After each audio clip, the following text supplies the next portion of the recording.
चलिए, hello to all, स्वागत है आप सबका एक बार फिर एटर्नल क्लासेस के अंदर।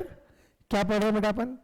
We are studying class 10th economics chapter number 2 sectors of Indian economy. क्या पढ़ रहे हैं बेटा अपन? Class 10th economics chapter number 2 sectors of Indian economy. अब तक हमने इस चैप्टर के अंदर कितनी चीजें पढ़ चुके हैं, क्या क्या पढ़ चुके हैं? तो हमने जो सेक्टर्स हैं वो कई बेसिस पे क्लासिफाई किया था। हमारे जो इंडियन इकोनॉमी के सेक्टर्स हैं हमने उनको कई बेसिस पे क्या किया है बेटा? क्लासिफाई किया है। हमने उनको कौन कौन से बेसिस पे क्लासिफाई किया? अब तक हमने प्राइमरी, टर्शियरी और सर्विस सेक्टर के बेस पर क्लासिफाई किया है। अब इन्हीं सेक्टर्स को, मतलब बहुत सारी जो activities, all the people are working something somewhere, हमारे जितने भी लोग हैं वो कहीं ना कहीं कोई ना कोई काम कर रहे हैं। तो हर व्यक्ति के द्वारा किए जाने वाले कामों को हमने किसी न किसी सेक्टर के अंदर डिवाइड किया। तो चाहे हमने अब तक उसको प्राइमरी सेक्टर में डिवाइड किया, चाहे हमने उसको अभी तक सेकेंडरी में डिवाइड किया है, चाहे हमने उसको अभी तक टर्शियरी सेक्टर में डिवाइड किया है। अब हम थोड़ा सा आगे बढ़ेंगे, हम यही क्लासिफिकेशन को ना थोड़ा सा और चेंज करते हैं। हम इन्हीं सेक्टर्स को डिवाइड करते हैं किसी और बेसिस पर। क्या है बेटा? कि division of sectors as organised and unorganised sector. क्या मतलब है? देखो, ऑर्गेनाइज्ड एंड अनऑर्गेनाइज्ड। क्या बात कर रहे हैं बेटा अपन? Organised and unorganised. देखो नाम से समझो, ऑर्गेनाइज मतलब जो व्यवस्थित है, अनऑर्गेनाइज मतलब जो व्यवस्थित नहीं है। ऑर्गेनाइज मतलब जहां पर रेगुलर पैसा मिलता है, अनऑर्गेनाइज मतलब जहां पर रेगुलर पैसा नहीं मिलता है। ऑर्गेनाइज मतलब कि जहां पर जॉब की सिक्योरिटी है, एक बार नौकरी लग गई बिना किसी कारण के आपको नहीं निकाला जाएगा।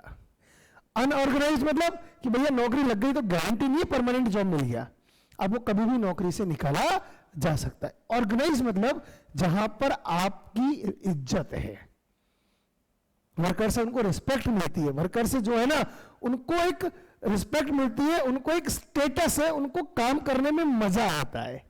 वहां पर वो व्यक्ति जो काम कर रहा है ना, वो मजबूरी में काम नहीं कर रहा है, वो अपनी इच्छा से खुशी खुशी वहां पर काम कर रहा है। अनऑर्गेनाइज में काम करने वाले व्यक्ति की मजबूरी है। क्यों मजबूरी है? क्योंकि उसको ऑर्गेनाइज सेक्टर में जॉब नहीं मिल रहा है। ऑर्गेनाइज में छुट्टी मिलती है, और अब छुट्टी मिलती है मतलब ये कि छुट्टी जिस दिन मिलेगी ना उस दिन का पैसा भी आपको मिलेगा। अनऑर्गेनाइज में छुट्टी का पैसा नहीं मिलता है। अगर आप जिस दिन काम पे नहीं गए, आपको छुट्टी चाहिए, छुट्टी तो मिल जाएगी, लेकिन जिस दिन काम पे नहीं जाओगे उस दिन का पैसा कट जाता है। ऐसे बहुत सारे चीजें हमको देखने को मिलेगी। इन सब चीजों के बेसिस पर हम डिवाइड करेंगे। किसके बेसिस पर? इकोनॉमिक एक्टिविटीज को हमने वर्किंग कंडीशंस के बेस पर डिवाइड किया। किस बेसिस पर बेटा? अगर हम इकोनॉमिक एक्टिविटीज को वर्किंग कंडीशंस के बेस पर डिवाइड करें, किस बेसिस पे डिवाइड करें बेटा? अगर वर्किंग कंडीशंस के बेस पे डिवाइड करें तो हमारे को दो सेक्टर मिलते हैं। कौन कौन से दो सेक्टर मिलते हैं बेटा? एक मिलेगा ऑर्गेनाइज सेक्टर और दूसरा मिलेगा अनऑर्गेनाइज सेक्टर। आपकी बुक में ना एग्जांपल दिया हुआ है ना। इसमें जो स्टोरी है कांता और कमल, इन दोनों की स्टोरी की बात करते हैं। कांता है और कांता के घर के पड़ोस में कौन रहता है? कमल रहता है। अब कांता की बात सुनो आप कि कांता क्या करती है? एक ऑफिस में काम करती है, डेली सुबह 9:30 बजे ऑफिस जाना और शाम को 5:30 बजे ऑफिस से घर आ जाना। मतलब ड्यूटी 9:30 से 5:30 फिक्स 8 घंटे की इसकी जॉब है। Working hours normal working hours है। दूसरा, उसको हर महीने रेगुलरली महीने के एंड में सैलरी मिल जाती है। सैलरी के अलावा उसको प्रोविडेंट फंड का पैसा अलग मिलता है। प्रोविडेंट फंड क्या होता है बेटा? जो हर व्यक्ति की सैलरी में से कुछ पैसा काटा जाता है और वो बाद में जब रिटायर होते हैं ना तो पूरा पैसा एक साथ इकट्ठा मिलता है। एक अच्छी स्कीम है, सरकार द्वारा चलाई गई है, जिसमें मतलब आपकी जब नौकरी खत्म हो जाएगी ना उसके बाद भी आपके पास इनकम सिक्योर हो जाती है। प्रोविडेंट फंड का पैसा मिलता है as per the rules laid by the government. उसके अलावा उसको मेडिकल एंड अदर अलाउंसेस मिलते हैं। अगर वो बीमार हो जाते हैं तो उसका पैसा भी जहां पर वो जॉब करती है वहां से उसको मिल जाता है, इलाज का खर्चे का सारे पैसा उसको मिल जाता है। मतलब उनका बर्डन उसके ऊपर नहीं है। इसके अलावा संडे के दिन उसको ऑफिस नहीं जाना होता, उसको ये पेड हॉलीडे, मतलब ऑफिस नहीं जाएगी तो भी उस दिन संडे का पैसा भी उसको मिलेगा, छुट्टी रहती फिर भी पैसा मिलेगा। जब उसको जॉब लगी तब उसको एक अपॉइंटमेंट लेटर भी दिया गया जिसमें उस जॉब के रिलेटेड सारी टर्म्स एंड कंडीशंस अवेलेबल थी, मतलब सारा काम सिस्टमैटिक वे में हुआ। दूसरी तरफ बात करें बेटा किसकी, अपन कमल की। कमल कौन है? कांता का पड़ोसी है। वो एक डेली वेज लेबर है, पास की बनिया की दुकान है, लाला जी की दुकान है, वहां पर है ना, वो मजदूरी करता है, काम करता है दुकान पे। वो सुबह 7:30 बजे काम पे जाता है, रात को 8:30 बजे काम से आता है। 13 घंटे की ड्यूटी है उसकी। इसके अलावा उसको कोई और किसी प्रकार का अलाउंस नहीं मिलता, ना ही जिस दिन वो काम पे नहीं जाता ना उस दिन का उसको पैसा भी नहीं मिलता। संडे के दिन नहीं जाएगा, संडे की उसको छुट्टी नहीं है, ऑफिशियल छुट्टी नहीं है, संडे के दिन काम पे नहीं जाएगा तो उसको संडे के दिन का पैसा उसका काट लिया जाएगा। इसके अलावा nor was he given any formal letter, नहीं जब उसने नौकरी ज्वाइन की तब उसको कोई लेटर भी नहीं दिया गया कि भैया ये आपके टर्म्स एंड कंडीशन है। कौन देता है बनेगी दुकान पे काम करने का? किसी दुकान पे काम करने जाओगे तो कोई देता है कि नहीं? कोई नहीं देता है। इस तरह का नहीं होता है। तो कमल के साथ दिक्कत क्या है? तो कमल के पास इनसिक्योरिटी है। अच्छा, इसके अलावा उसको जो बनिया लाला जो है ना, उसको जब इच्छा होगी कभी भी उसको दुकान से निकाल भी सकता है, नौकरी से कभी भी हटा सकता है, कांता को नहीं हटा सकते। तो कांता जहां पर काम कर रही है, सारे फीचर्स से देखने को मिलता है कि कांता जहां पर काम करती है वो ऑर्गेनाइज सेक्टर है और कमल जहां पर काम कर रहा है वो क्या है? अनऑर्गेनाइज सेक्टर है। तो इन दोनों स्टोरीज के बेस पर अगर हम आगे बढ़ते हैं तो हमको देखने को मिलेगा कि ऑर्गेनाइज्ड सेक्टर कौन सा होता है। अगर हम समझे कि what are the features of organised sector, simple सा क्वेश्चन आपको आएगा तो आपको ये इनके 9 पॉइंट्स लिखने हैं और आपका आंसर 100% करेक्ट हो जाएगा। क्या है बेटा? सबसे पहला कि terms of employment are regular and therefore people have assured job. नौकरी से इनको हटाया नहीं जाएगा, जॉब की सिक्योरिटी है, कंटिन्यूस इनके पास जॉब रहती है। They are registered by the government and have to follow its rules and regulations which are given in various laws such as Factory Act, Minimum Wage Act, Payment of Gratuity Act, Shops and Establishment Act। मतलब ये जो formal sector में, organise sector में काम करने वाले जितने भी लोग हैं ना, इनका रजिस्ट्रेशन होता है सरकार के पास, और जहां पर काम कर रहे हैं उन फैक्ट्री से गवर्नमेंट में रजिस्ट्रेशन होता है। इसलिए इनको गवर्नमेंट की सारी पॉलिसीज को फॉलो करना पड़ता है जो कि एम्प्लॉय के वेलफेयर के लिए बनाई गई है। इसके अलावा बात करें, has some formal process and procedures. इनकी नौकरी से हटाने के लगाने के कुछ प्रोसीजर होते हैं और वो प्रोसीजर सबको फॉलो करने होते हैं। Workers in the organise sector enjoy security of employment, job security है। They are expected to work only a fixed number of hours, working hours fix है, ऐसा नहीं कि बहुत लंबे समय तक क्या करना पड़ेगा, इनको काम करना पड़ेगा। If they work more they have to be paid overtime by the employer. कभी ज्यादा काम आ गया, ठीक है, कई बार ज्यादा काम करना पड़ेगा अगर, तो उसके लिए इनको एक्स्ट्रा पैसा भी दिया जाएगा जो कि नॉर्मली नॉर्मल वेज का डबल होता है, ठीक है ना। आगे बात करें, द गेट पेड लीव, इनको पेड लीव मिलती है, मतलब काम पे नहीं जाएंगे उस दिन का पैसा मिलता है। पेमेंट ड्यूरिंग हॉलीडेज, छुट्टियों का पैसा मिलता है। प्रोविडेंट फंड इनको मिलता है, ग्रेच्युटी मिलती है, मेडिकल बेनिफिट्स मिलते हैं। जहां पर काम करते हैं वहां पर फैसिलिटी अच्छी रहती है, जैसे facilities like drinking water facility and safe working environment की फैसिलिटी भी इनके पास अवेलेबल होती है। मतलब गवर्नमेंट के साथ चलना पड़ता है तो कोई इनको परेशानी नहीं है। इसके अलावा जब ये रिटायर होते हैं तो इनको पेंशन भी दी जाती है। तो ये ऑर्गेनाइज सेक्टर में काम करने वाले लोगों के लिए बेनिफिट्स है। वहीं दूसरी तरफ अगर हम देखें, किन के बारे में बात करें, अगर हम we will talk about unorganise sector. अगर हम किसके बारे में बात करें बेटा, अगर हम if we will talk about unorganise sector, तो ये कौन है बेटा, ध्यान देना कि the unorganised sector is characterised by small and scattered units, छोटे छोटे यूनिट्स में बटा हुआ है, which are largely outside the control of the government, जिनके ऊपर सरकार का कोई नियंत्रण नहीं है, तो ये अपनी मनमर्जी करते हैं, अपने एम्प्लॉयर्स को कोई बेनिफिट्स वगैरह प्रोवाइड नहीं करवाते हैं। इसके अलावा बात करें अगर अपन, और क्या होता है, there are rules and regulations but these are not followed. Rules and regulations इनके लिए भी है लेकिन कोई इनको फॉलो नहीं करता है। कहां पर? अनऑर्गेनाइज्ड सेक्टर में। जॉब की कोई सिक्योरिटी नहीं है, जॉब्स अगर मिलती है तो बहुत कम पैसा दिया जाता है, और जनरली इनकी जॉब्स भी क्या नहीं होती है, रेगुलर नहीं होती है, कभी भी नौकरी से हटाया जा सकता है। There is no provision for overtime, अगर कभी एक्स्ट्रा काम करवाएंगे तो उसके लिए एक्स्ट्रा पैसा नहीं मिलेगा, करना पड़ता है। पेड लीव नहीं है इनके लिए, कोई जिस दिन काम में नहीं जाएंगे पैसा कट जाएगा, कोई हॉलिडे नहीं है, छुट्टियां नहीं मिलती, लीव ड्यू टू सिकनेस, बीमारी की वजह से छुट्टियां मिल जाए ऐसा भी कुछ नहीं है, और इवन इनका एम्प्लॉयमेंट भी क्या नहीं है बेटा, सिक्योर नहीं है। People can be asked to leave without any reason, इनको कभी भी नौकरी से हटाया जा सकता है। People employed as seasonal worker, seasonal worker मतलब कि कई बार सीजन के टाइम पर, जैसे गर्मियों के दिनों में या पर्टिकुलर सीजन में जब डिमांड ज्यादा है तो इनको हायर कर लिया जाता है, डिमांड खत्म इनको वापस नौकरी से हटा दिया जाता है, रेगुलर जॉब इनके पास नहीं है। Job depends on the whims of the employer, जो नौकरी देने वाला है उसकी मर्जी पे डिपेंड करता है कि भैया इनको नौकरी दी जानी चाहिए या इनकी नौकरी रेगुलर रहनी चाहिए या नहीं रहनी चाहिए। क्लियर है यहां तक? बात समझ में आ गई बेटा? यहां तक आगे बढ़ते। तो ये सब चीजें क्या थी बेटा कि ऑर्गेनाइज्ड और अनऑर्गेनाइज सेक्टर के बारे में पढ़ा। अब हमने देखा कि भैया अनऑर्गेनाइज सेक्टर में समस्याएं बहुत है, अनऑर्गेनाइज सेक्टर में समस्याएं बहुत है, तो काम ही मत करो ना अनऑर्गेनाइज सेक्टर में। क्यों एम्प्लॉयर्स अनऑर्गेनाइज सेक्टर में काम कर रहे हैं?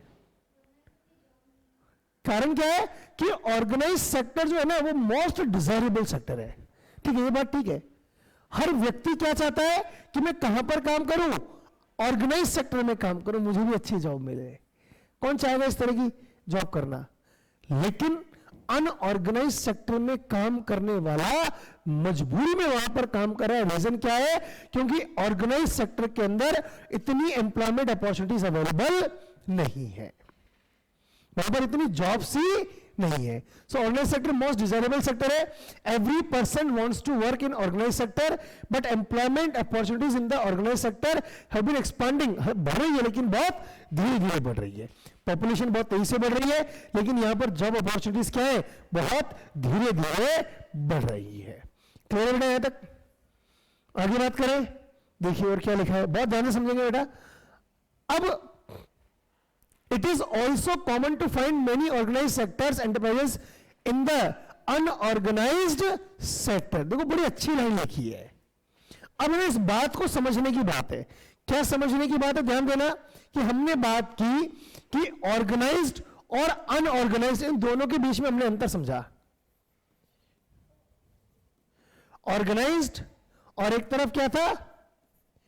अनऑर्गेनाइज्ड। और हमने अभी जो इनके बीच में कंपैरिजन किया, जो एनालाइज हमने किया, उस एनालाइज से क्या पता लगा भैया कि ऑर्गेनाइज सेक्टर गुड है और अनऑर्गेनाइज सेक्टर नॉट गुड है।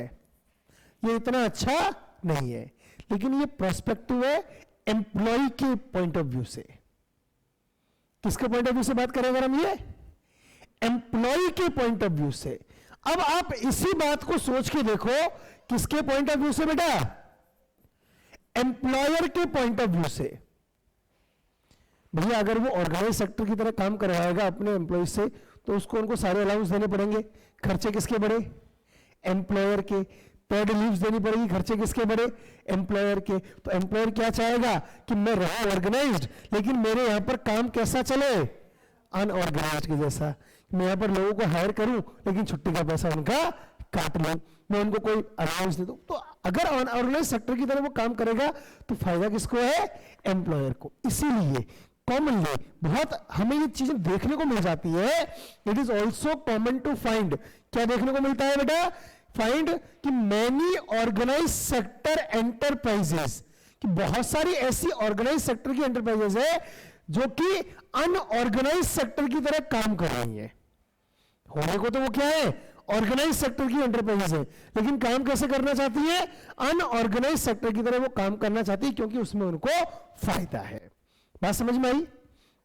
आगे लिखा है, they adopt such strategies to evade taxes. क्यों करती है वो ऐसा काम? ताकि प्रॉफिट ज्यादा हो और टैक्सेस से वो बचा सके, टैक्स की चोरी कर सके। And refuse to follow laws, ताकि वो लोग भी क्या नहीं कर पाए, मतलब उनको जो कानून मानने पड़ रहे हैं ना, वो कानून उनको नहीं मानने पड़े। दैट प्रोटेक्ट लेबरर्स, लेबरर्स के लिए, श्रमिकों के लिए जो कानून बनाए ना देश ने, सरकार ने, देश की सरकार ने, वो उनको फॉलो नहीं करने पड़े। बात समझ में आई यहां तक? यही रीजन है, उसको बेनिफिट होगा। एज ए रिजल्ट इसका परिणाम क्या लिखना कि a large number of workers are forced to enter the unorganized jobs which pay a very low salary। ज्यादातर लोगों को अनऑर्गेनाइज सेक्टर में काम करना पड़ता है जहां पर उनका पेमेंट बहुत कम है, क्योंकि ऑर्गेनाइज वाले भी क्या कर रहे हैं, अनऑर्गेनाइज से काम करना चाहते हैं। एक और बात देखिए अगर हम, कि ऑर्गेनाइज सेक्टर में क्या होता है, जो वर्कर्स है ना उनका एक्सप्लॉइटेशन किया जाता है, उनका शोषण किया जाता है, उनको परेशान किया जाता है, पैसा कम दे रहे हो, काम ज्यादा करा रहे हो, सेफ वर्किंग कंडीशंस नहीं है, तो क्या है ये एक्सप्लॉइटेशन हो रहा है। तो जरूरत क्या है कि ऐसे वर्कर्स जिनका अनऑर्गेनाइज सेक्टर में क्या हो रहा है बेटा, एक्सप्लॉइटेशन हो रहा है, उनको प्रोटेक्ट करने की जरूरत है, उनको बचाने की जरूरत है, उनकी मदद करने की आवश्यकता है। किससे बचाना है, किससे मदद करनी है, वो बात करें अगर हम। दूसरी बात कि इनको बचाया कैसे जाए, how to protect workers in the unorganised sector. Unorganised sector में वर्कर्स की मदद कैसे की जा सकती है, तो इस बात को समझने के लिए ना हमें समझते हैं कि जो अनऑर्गेनाइज सेक्टर के वर्कर्स है ना, वो दो जगह काम करते हैं, रूरल एरिया में भी काम करते हैं और अर्बन एरियाज में भी ये वर्कर्स काम करते हैं। दो जगह काम कर रहे हैं बेटा, कहां कहां पर, ये वर्कर्स रूरल एरियाज में भी काम कर रहे हैं और कहां काम कर रहे हैं बेटा, अर्बन एरियाज में भी ये वर्कर्स काम कर रहे हैं। ठीक है बेटा, बात समझ में आई आपको यहां तक। अच्छा, अभी जो रूरल एरियाज में वर्कर्स जो काम कर रहे हैं, जो कि एज ए अनऑर्गेनाइज सेक्टर के लोग काम कर रहे हैं, वो कैसे काम करते हैं, मतलब स्पेशली वो कौन लोग हैं जो कि एज एन अनऑर्गेनाइज सेक्टर के अंदर काम करते हैं, कहां पर, रूरल एरियाज में। कौन है ऐसे, landless agricultural labourers, landless agricultural labourers, मतलब ऐसे मजदूर जिनके पास जमीन नहीं है, किसी और के यहां खेती बाड़ी का काम करते हैं। और कौन है, स्मॉल एंड मार्जिनल फार्मर्स, छोटे मोटे किसान होते हैं। शेयर क्रॉपर्स, जैसे ना साजिश जिनको कहते हैं, है ना, जमीन किसी और की, काम खुद कर रहे हैं तो मिलकर वो फसल को बांट लेते हैं। एंड आर्टिशंस, छोटे मोटे वर्कर्स, जैसे वीवर्स हैं, ब्लैक स्मिथ लोहार है, कारपेंटर है, गोल्ड स्मिथ है, ये सब क्या है, रूरल एरियाज में काम करने वाले वर्कर्स हैं, जिनको कि हम अनऑर्गेनाइज सेक्टर के वर्कर्स जिनको कि कहा जाता है। अब आगे अगर हम समझे इनको बचाया कैसे जाए, सरकार क्या कर सकती है, भैया इनको बीज वगैरह सब टाइम पर दे दो ताकि ये भी खेती कर सकें, इनको एग्रीकल्चरल इनपुट दे दो, खेती करने के औजार दे दो ताकि इनको किसी और के ऊपर डिपेंड ना होना पड़े, इनको पैसा वैसा उधार कम रेट पर दे दो, इनको अपना सामान रखने की स्टोरेज फैसिलिटी दे दो, एंड मार्केटिंग आउटलेट्स, इनका बाजार में इनका सामान बेचने की व्यवस्था कर दो। तो इनको क्यों अपने आप, क्यों किसी और के पास जाकर अपना एक्सप्लोइटेशन कराएंगे, जब इनको गवर्नमेंट से सब चीजें मिल जाएंगी, गवर्नमेंट का सपोर्ट मिल जाएगा, तो ये अपने आप ऑर्गेनाइज सेक्टर की तरह काम होना इनका हो जाएगा। तो ये प्रोडक्शन किसके लिए था बेटा, रूरल एरियाज में काम करने वाले वर्कर्स के लिए। वहीं पर हम बात करें अर्बन एरियाज में कौन लोग हैं जो कि एज एन वर्कर काम कर रहे हैं, कहां पर, अनऑर्गेनाइज सेक्टर में। अगर हम उनकी बात करें तो कौन है, workers in small scale industries, छोटी छोटी फैक्ट्रियों में काम करने वाले लोग, कैजुअल वर्कर्स इन कंस्ट्रक्शन, है ना, जो मजदूरी करते हैं ना, बेलदारी जो करते हैं कंस्ट्रक्शन साइट पे वो लोग, ट्रेड एंड ट्रांसपोर्ट एटसेट्रा, या किसी दुकान के अंदर कोई काम कर रहा है लड़का, वो हो गया, ट्रांसपोर्ट मतलब ड्राइवर वगैरह ये लोग हो गए, या and those who work as street vendor, जो गली में एक विक्रेता की तरह काम करते हैं, ठेला लगाकर बेचते हैं सामान, हेड लोड वर्कर्स, जो सर पर बोझ रखकर ढोते हैं वो लोग हो गए, गारमेंट मेकर्स, है ना, जो फैक्ट्री में जो कपड़े सिलने का काम करते हैं, है ना, रेज पिकर्स, सामान उठाकर उधर से रखने वाले पल्लेदार जिनको कहते हैं। तो ये सब अनऑर्गेनाइज सेक्टर में आने वाले लोग हैं जो कि स्पेशली अर्बन एरियाज में पाए जाते हैं। इनको प्रोटेक्ट कैसे करें भैया, कि इनको गवर्नमेंट का सपोर्ट चाहिए ताकि इनको टाइम पर रॉ मटेरियल मिल जाए, ताकि ये अपना प्रोडक्शन अच्छे से कर सकें, मार्केटिंग आउटपुट मिल जाए इनको, मतलब मार्केटिंग माल बेचने के लिए जगह मिल जाए, या गवर्नमेंट कुछ इनके लिए स्पेशल प्रोग्राम्स भी लॉन्च कर सकती है। तो इन सबको प्रोटेक्ट करने की आवश्यकता, कैसे प्रोटेक्ट करना है वो हमने यहाँ पर देख लिया है। क्लियर, आगे बढ़ते हैं बेटा। मतलब अगला टॉपिक है आपका कि अब देखो दो समस्याएं यहां पर, अनऑर्गेनाइज सेक्टर में काम करने वाले वर्कर्स है ना, एक तो वो गरीब है। क्यों गरीब है, क्योंकि उनको पेमेंट बहुत कम मिल रहा है। गरीब क्यों है बेटा, क्योंकि उनको क्या मिल रहा है, पेमेंट बहुत कम मिल रहा है, लेकिन उनके साथ डबल मार है। क्या है इनके साथ? डबल मार है। डबल मार क्या है वो समझना, क्या है ना कि एक है बात इतनी तो ठीक है, लेकिन दूसरी और समस्या है इनके सामने। दूसरी समस्या क्या है? वो इनकी कम्युनिटी।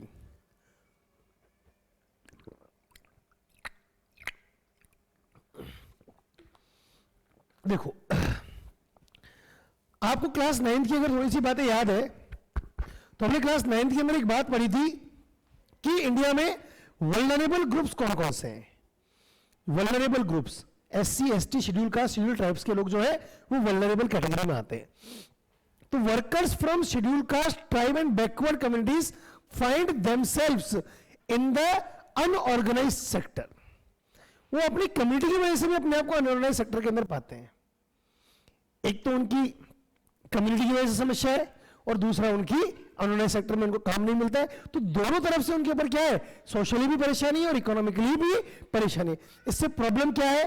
प्रॉब्लम है कि besides getting the irregular and low paid work, पैसा भी नहीं मिल रहा, काम भी कम मिल रहा है, ये तो समस्या है ही, लेकिन सोशली प्रॉब्लम होने की वजह से इनको समाज में सोशल डिस्क्रिमिनेशन भी फेस करना पड़ता है। समाज में इनको इज्जत भी नहीं मिलती है।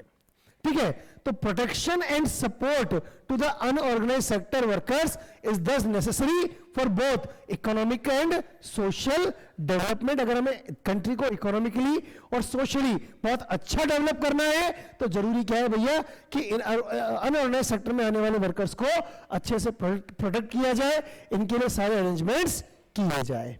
क्लियर? कोई डाउट है यहां तक? आगे बात करें बेटा, ध्यान दीजिए। तो ये हमारा एक डिवीजन और हो गया बेटा, किसके बेस पर? ये हमने डिवीजन पढ़ा बेटा किसके बेस पर? वर्किंग कंडीशंस के बेस पर। तो वर्किंग कंडीशन के बेस पर हमने इकोनॉमिक एक्टिविटीज को कितने पार्ट में डिवाइड किया? 2 पार्ट्स में। कौन कौन सा? Organised and unorganised sector. आगे बढ़े हम। अब अगला डिवीजन हम किसके बेस पर पढ़ेंगे बेटा? ऑनरशिप के बेस पर। On which basis we will divide? Ownership के बेसिस पर। अब ऑनरशिप के बेसिस पर हम देखते हैं तो 2 तरह के सेक्टर इंडिया में देखने को मिलते हैं। कौन कौन से? पब्लिक सेक्टर और दूसरा है प्राइवेट सेक्टर। पब्लिक सेक्टर की ऑनरशिप किसके पास है? गवर्नमेंट के पास। जैसे हमारा पोस्ट ऑफिस डिपार्टमेंट हो गया, हमारा BSNL हो गया है ना, हमारा LIC हो गया, स्टेट बैंक ऑफ इंडिया हो गया, या आपका गवर्नमेंट हॉस्पिटल्स हो गए, ठीक है, या गवर्नमेंट स्कूल्स हो गए, या हम बात करें रेलवे हो गया। ये सब क्या है? पब्लिक सेक्टर एंटरप्राइजेज है। ठीक है, वहीं पर अगर हम बात करें प्राइवेट सेक्टर एंटरप्राइज कौन सी होती है? कि जिनकी ओनरशिप कुछ प्राइवेट लोगों के हाथ में होती है। फॉर एग्जांपल एयरटेल हो गया, रिलायंस हो गया, टाटा हो गया, ठीक है, अडानी ग्रुप हो गया। ये सब क्या है बेटा? प्राइवेट सेक्टर के लोग हैं। हम एक सिंपल सी बात समझे कि पब्लिक सेक्टर का मेन मोटिव क्या होगा? लोगों की सेवा करना। प्राइवेट सेक्टर का मेन मोटिव क्या होगा? ज्यादा से ज्यादा पैसा कमाना। तो ये एक बहुत बड़ा अंतर हमको देखने को मिलता है, service motive and profit motive. Clear? आगे देखते हैं बेटा अपन, ध्यान देना। पब्लिक सेक्टर का मोटिव क्या है बेटा? Service motive. पब्लिक सेक्टर क्या चाहती है? कि ज्यादा से ज्यादा जनता की सेवा की जाए, जनता के भले के लिए प्रोजेक्ट्स को स्टार्ट किया जाए। लेकिन होता क्या है कि modern day government spends on a whole range of activities. आज के समय में ना सरकार भी लगभग हर तरह के काम कर रही है। ऐसा कोई सेक्टर नहीं है जिसमें गवर्नमेंट क्या नहीं कर रही हो? वर्क नहीं कर रही हो। हर तरह के वर्क गवर्नमेंट कर रही है। कौन कौन सी एक्टिविटीज है और गवर्नमेंट को ये सारे काम क्यों करने पड़ते हैं? ये बहुत बड़ी बात है। Why do government spend on such activities? दूसरी बात, गवर्नमेंट अगर पूरा खर्चा कर रही है, सेवा दे रही है, लोगों को फ्री में दे रही है या बहुत कम न्यूनतम चार्ज करती है, तो आप ये सोच के देखो सरकार के पास वो पैसा कहां से आता है? सरकार को भी खर्चा तो करना ही पड़ रहा है, पैसे की व्यवस्था कहां से होती है? तो सरकार के पास वो पैसा कहां से आता है? जो लोग पैसा कमा रहे हैं उनसे सरकार क्या लेती है? टैक्स लेती है, और उस टैक्स को वापस किसके रूप में? सर्विसेज के रूप में जनता को उपलब्ध करवा देती है। अब एक और क्वेश्चन आया कि क्यों गवर्नमेंट को इन सारी एक्टिविटीज में आना पड़ता है? क्यों सरकार को ये काम करने पड़ते हैं? क्यों प्राइवेट सेक्टर ये सारे काम नहीं कर सकता? उसके रीजन हम देखते हैं बेटा, ध्यान दो। Why government is needed to spend? क्या कारण है कि सरकार को खर्चा करना पड़ेगा? There are several things needed by the society as a whole, but which the private sector will not provide at a reasonable cost. उसका रीजन सबसे बड़ा क्या है, ध्यान से समझना। जैसे हम इलेक्ट्रिसिटी की बात करें, छोटा सा एग्जांपल लेते हैं बेटा, किसका, हम इलेक्ट्रिसिटी का। आज आप अपन सबके घरों में इलेक्ट्रिसिटी आती है, लाइट आती है, ठीक है ना। अब इलेक्ट्रिसिटी का प्रोडक्शन होगा और तब जाकर क्या होगा बेटा, इसका डिस्ट्रीब्यूशन होगा। आज हम बात करें, सरकार हमसे इलेक्ट्रिसिटी के, लाइट के 8 रुपए पर यूनिट चार्ज करती है, लेकिन मैं अगर आपको एक बात बताऊं कि जो इलेक्ट्रिसिटी प्रोड्यूस होती है ना, इसको बनाने में कम से कम 15-16 रुपए यूनिट का खर्चा आता है प्रोड्यूस करने में, और हमको मिल कितने में रही है। तो ये केवल पब्लिक सेक्टर ही कर सकता है, सरकार ही कर सकती है ये, क्योंकि जो बीच के डिफरेंस का पैसा है ना, ये कौन भुगत रही है, 7 रुपए या 8 रुपए, ये सरकार भुगतती है। क्या प्राइवेट सेक्टर ऐसा कर लेगा? प्राइवेट सेक्टर अगर 15-16 रुपए में बना रहा है ना, तो वो आपको 20 रुपए यूनिट से कम में नहीं देगा। क्यों? क्योंकि प्राइवेट सेक्टर का उद्देश्य नहीं है सर्विस करना, उसका उद्देश्य क्या है, उसका उद्देश्य तो प्रॉफिट अर्न करना है। बात समझ में आ रही ना। दूसरी बात, ऐसी बहुत सारी चीजें हैं बेसिक सर्विसेज में जिनको शुरू करने के लिए ना पहले बहुत बड़ा सेटअप लगाना पड़ता है, और उस सेटअप में बहुत हैवी इन्वेस्टमेंट करना पड़ता है, और हैवी इन्वेस्टमेंट इतना हैवी होता है वो कि मतलब उसको सेटअप बनाने में 8-10 साल लग जाते हैं। तो 8-10 साल तो केवल खर्चा होगा, उसके बाद कहीं जाकर थोड़ा बहुत प्रॉफिट अर्न होना शुरू होगा। तो प्राइवेट सेक्टर कभी भी इतना वेट नहीं करेगा कि 8-10 साल तक केवल इन्वेस्टमेंट करे और उसके बाद उससे पैसा कमाने के बारे में सोचे। तो ये भी हमको रीजन देखने को मिलता है। तो कुछ रीजन हमने देखे जिनकी वजह से प्राइवेट सेक्टर क्या करता है, को पीछे रखकर गवर्नमेंट सेक्टर को सारे काम करने पड़ते हैं। जैसे नीड स्पेंडिंग क्यों करना पड़ता है, कि need spending large some of money which is beyond the capacity of the private sector, क्योंकि प्राइवेट सेक्टर के बस की बात नहीं है इतना खर्चा करके उस सेटअप को स्टार्ट कर सके। दूसरा, collecting money from thousands of people who use these facilities is not easy। अच्छा, जितने लोग काम कर रहे, जो अब जैसे इलेक्ट्रिसिटी है देश के हर घर में यूज की जाती है, अब हर व्यक्ति से पैसा कलेक्ट करना ये भी कोई आम बात नहीं है, बहुत बड़ी बात है। If they do provide these things, चलो फिर भी उन्होंने प्रोवाइड करवा दिया कि they would charge a high rate for their use, अभी एग्जांपल दिया, तो प्रॉफिट जोड़ के ही पैसा लेंगे। 10 government have to undertake such heavy spending. इसी वजह, ये 3 रीजन है जिनकी वजह से गवर्नमेंट को क्या करना पड़ता है, फिर आगे आना पड़ता है, खर्चा करना पड़ता है, and ensure that these facilities are available for everyone, कि सबको अवेलेबल हो सके। क्लियर? कोई डाउट है बेटा? आगे बढ़े अगर अपन, there are some activities which the government has to support. For example, selling electricity at cost of generation may push the cost of production of goods in many industries, PDS etc। ये बात समझ में आई? Confusion है, समझना बात को। इसी example समझो ना आप। आज एक बात बताओ, लाइट का खर्चा 8 रुपए यूनिट है, हर इंडस्ट्री के अंदर लाइट यूज हो रही है। जैसे मान लो टॉय मैन्युफैक्चरिंग कंपनी है, अब लाइट का खर्चा अगर 8 रुपए यूनिट है ना, तो वो टॉय बाजार में 100 रुपए का बिक रहा है। अगर लाइट महंगी होगी तो इसकी पहली बात तो लाइट का बटन बढ़ जाएगा। हर चीज क्या होगी जो कि लाइट से कहीं कनेक्टेड है, और ऐसी कोई चीज नहीं जो कहीं भी लाइट से कनेक्टेड नहीं हो, इलेक्ट्रिसिटी से कनेक्टेड नहीं हो, वो हर चीज क्या होगी, महंगी होती हुई चली जाएगी। आज आप देखो पेट्रोल के दाम बढ़े, तो पेट्रोल के दाम बढ़ने से ना हर चीज महंगी हो गई, क्योंकि हर चीज ट्रांसपोर्टेशन से आ रही है, तो कॉस्ट बढ़ गई, कॉस्ट बढ़ गई तो हर चीज क्या होगी, महंगी होगी। तो वही बात है यहां पर कि अगर वह बात लिखी है कि selling electricity at the cost of generation, केवल कॉस्ट प्राइस में बेचना शुरू कर दिया ना, प्रॉफिट कमाना तो छोड़ो, may push the cost of production of goods in many industries, PDS etcetera, मतलब सब जगह चीजें क्या होंगी, महंगी हो जाएंगी। The private sector may not continue their production or business unless government encourage it. तो सरकार को क्या करना पड़ता है भैया, इनको कुछ रिलीफ देने पड़ते हैं, जिसकी वजह से फिर ये लोग आगे आते हैं और अपना काम करना शुरू कर देते हैं। Many units specially small scale units might have to shut down. अगर ऐसा नहीं करे ना, छोटे छोटे बिजनेस तो क्या होंगे, बंद ही हो जाएंगे। इसलिए हम बात करते हैं कि government has steps in by producing and supplying electricity at rates which these industries can afford. इसलिए सरकार केवल उसी दाम पर उपलब्ध कराती है जिस दाम पर ये लोग खरीद सकते हैं। जो जितने में खरीद सकता है उतने में उसको प्रोवाइड करवा दिया जाता है। Government has to bear part of the cost. बचा हुआ पैसा कौन भुगतती है? सरकार भुगतती है। ठीक है, आगे बढ़ते हैं अपन। There are large number of activities which are the primary responsibility of government. एक और कारण है, बहुत सारे काम सरकार की जिम्मेदारी में आते हैं, प्राइवेट सेक्टर उनके अंदर हाथ भी नहीं डालता, मतलब डालता भी तो भी सरकार के रेगुलेशन में आगे जाना पड़ेगा। हेल्थ, एजुकेशन, ये सब गवर्नमेंट की जिम्मेदारी है कि हर व्यक्ति को मिले। तो आज अगर कोई प्राइवेट संस्था भी चल रही है ना, स्कूल्स भी चल रहे हैं, प्राइवेट स्कूल, प्राइवेट हॉस्पिटल्स भी, तो उनको भी गवर्नमेंट के सारे नॉर्म्स फॉलो करने पड़ते हैं। The government must spend on these health and education facilities for all is one example. So that's all about the chapter. इसी के साथ आपका चैप्टर नंबर 2 भी क्या हो जाता है बेटा? कंप्लीट हो जाता है।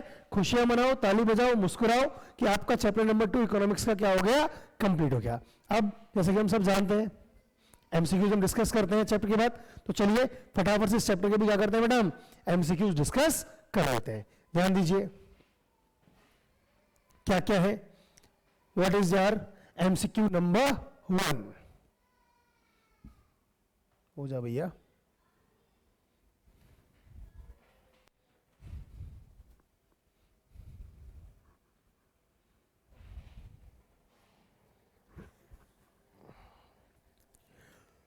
चलिए बताइए। Question number 1, who carries economic activities? Individuals, firms, government और all of these?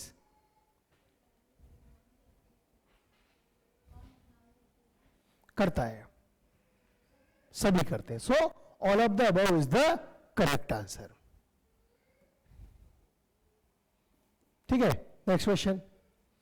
The economy is classified into public and private sector on the basis of ownership of enterprises. Question number 3, percentage share of employment highest in employment primary sector. ठीक है, next 4th question, in which type of unemployment more people are employed than required? कौन सा है बेटा? Disguised unemployment. Very good. Next question, workers in which sector do not produce goods? Tertiary sector. Very good. Next, workers in which sector enjoy better environment? Organised sector. Very good. Next, manufacturing sector is associated with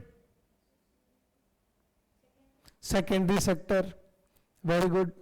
Next, underemployment occurs when people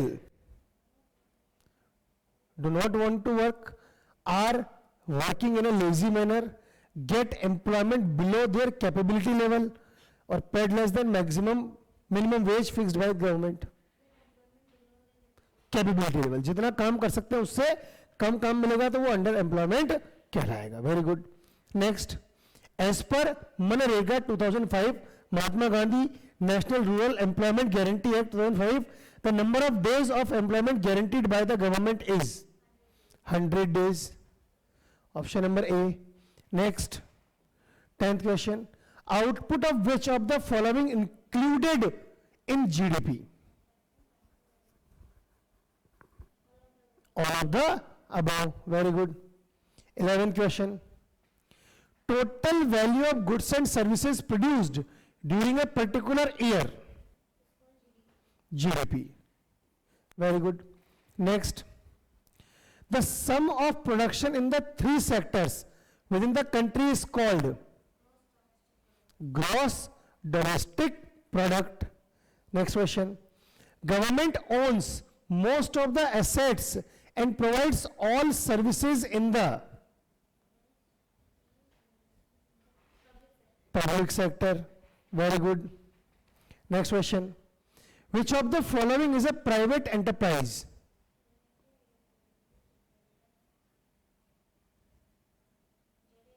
Jet Airlines is the private enterprise. Next, who controls the unorganized sector?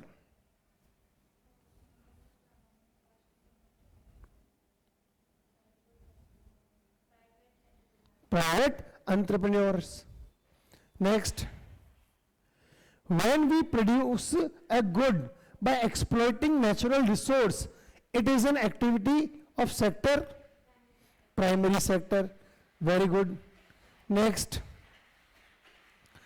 what is an organized sector?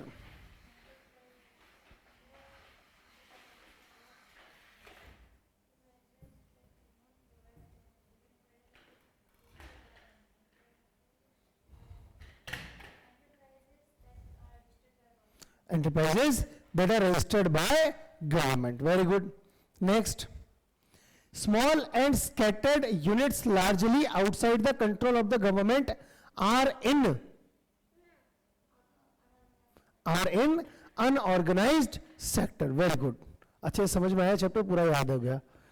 In which of the following sector employees get medical allowances? Organized sector. Very good. Next, what are the intermediate goods?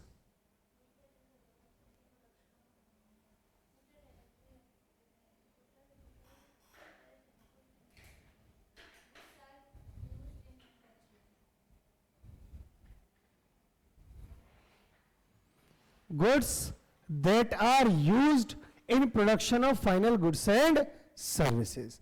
Manufacturing में तो raw material भी काम आता है, तो intermediate थोड़ी हो जाएगा वो. फाइनल गुड्स बनाने के लिए जो प्रोडक्ट, जो गुड्स यूज आएंगे वो सब इंटरमीडिएट कहलाएंगे. क्लियर? आगे, employment opportunities have been expanded very slowly in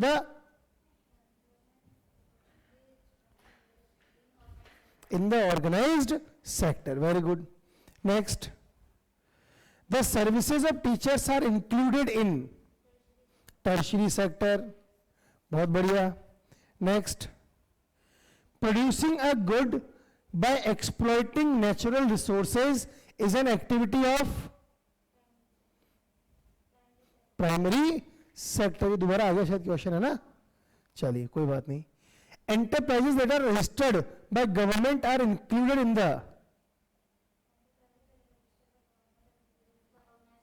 the organized sector. The products of secondary sector are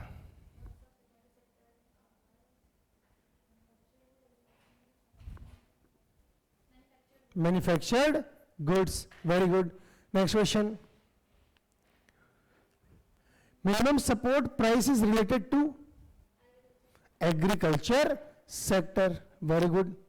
Next question. Private sector's major objective is to earn profits. Very good. Next. Which one of the following costs has to be incurred even if production remains closed for a temporary period? मतलब इनमें से ऐसा कौन सा खर्चा है जब आपका प्रोडक्शन बंद है तो भी खर्चा चालू रहेगा? हाँ, क्यों? लाइट तो जब चलेगी ना, जब मशीनें चलेगी. प्रोडक्शन बंद है तो मशीनें नहीं चलेगी, मशीनें नहीं चलेगी तो लाइट का खर्चा भी नहीं आएगा. रेंट फॉर फैक्ट्री बिल्डिंग, आपकी दुकान खुली या नहीं खुली है, किराया तो चालू है. Next question. Education is included in which of the following sector? Tertiary sector. Teacher जब टर्शरी में आएगा तो एजुकेशन भी टर्शरी में आएगा. Last question of the day. The example of tertiary sector is banking services. So that's all about the MCQs. इसी के बाद आपका चैप्टर नंबर 3, चैप्टर नंबर 2 पूरी तरह से कंप्लीट होता है बेटा. नेक्स्ट क्लास में हम एक नए चैप्टर के साथ मिलेंगे. आपका इकोनॉमिक्स का next chapter, chapter number 3, money and credit. तो आज के लिए इतना ही है, बाकी बात है नेक्स्ट क्लास में. Till then, thank you class, keep learning, stay connected.